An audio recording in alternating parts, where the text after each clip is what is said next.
La situation des précaires est vraiment une situation extrêmement délicate et qui me tient énormément à cœur.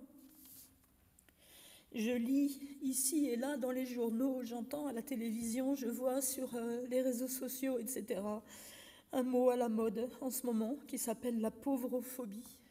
Pourquoi les pauvres font-ils de plus en plus peur? Pourquoi? Pourtant, il y a toujours eu des pauvres. Moi, j'en ai toujours connu, mes grands-parents, enfin, on a toujours connu des pauvres autour de nous, mais ils ne faisaient pas peur.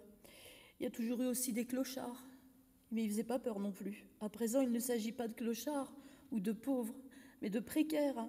Et c'est encore pire parce que la précarité, elle pend au nez de tout le monde. Et pourquoi font-ils peur? Pourquoi autant peur? Pourquoi? C'est simple. Pourquoi cette pauvrophobie plutôt qu'avoir de l'empathie envers les pauvres? C'est parce que la réponse est très simple, elle est pleine de bon sens. C'est qu'aujourd'hui, c'est eux, mais demain, ça va être nous. Ça peut être nous pour certains d'entre vous, pour certains d'entre nous. Désormais, pour être pauvre, il ne suffit plus d'avoir perdu au jeu, d'avoir eu un mari ou une épouse ayant une drôle de vie, qui se s'est endetté. Non, il suffit d'avoir juste perdu son emploi. Mais surtout, il suffit de ne pas en retrouver. Et là, vous tombez. Et moi, j'ai choisi de ne pas tomber. Et je ne tomberai pas. C'est des étapes qu'on franchit. On est pauvre, on tombe, on est vulnérable, et puis un jour, on choisit de plus l'être. On n'a pas d'autre choix pour rester libre que de composer, et de composer courageusement. En acceptant l'impossible et le risque, et sans se réfugier dans la peur. On peut donc apprendre à être plus fort, à décider de construire, à décider de changer. Et moi, c'est ça que je veux faire. L'action rend éveillée, alors que la société, maintenant, pousse à l'endormissement. Ces mêmes pauvres livrent un combat.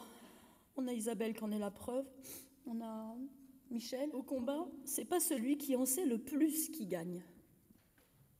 C'est celui qui y croit le plus. Moi, je pense que nous savons ce que nous voulons. Nous souhaitons gouverner nos vies. Je crois en une formidable envie basée sur le besoin et la nécessité de faire changer les choses. Et pas en se lamentant, mais comment on peut faire? En faisant preuve de bon sens. On manque de quoi? Les précaires manquent de quoi? De logement, très bien. Il y a des villages abandonnés en France. On manque de travail, parfait. Les gens qui vont peupler ces villages abandonnés vont pouvoir travailler.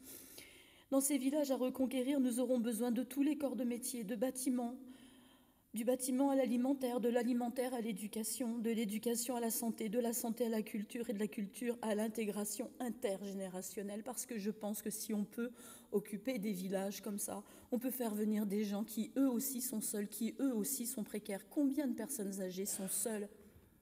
On pourrait faire tellement de belles choses. On accueillera avec plaisir celles et ceux qui sont atteints de pauvrophobie. Je pense qu'ils pourront nous apporter énormément de choses.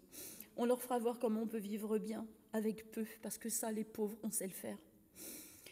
Je pense qu'il faut apprendre à se retrousser les manches, aller de village en village, de mairie en mairie, de taper aux portes, de demander, de convaincre, de ne pas et de ne plus attendre des autres, mais attendre de nous. L'abbé Pierre a pu, seul, faire bouger les choses. Ne me dites pas qu'ensemble, nous ne pouvons pas. Et moi, j'ai observé que nous étions tous voisins de l'autre. Et donc, nous avons une vertu, c'est celle de vouloir faire changer les choses. Voilà ce que je voulais vous dire. On est pauvre, on est précaire, la pauvrophobie arrive, elle est aux portes de chez nous.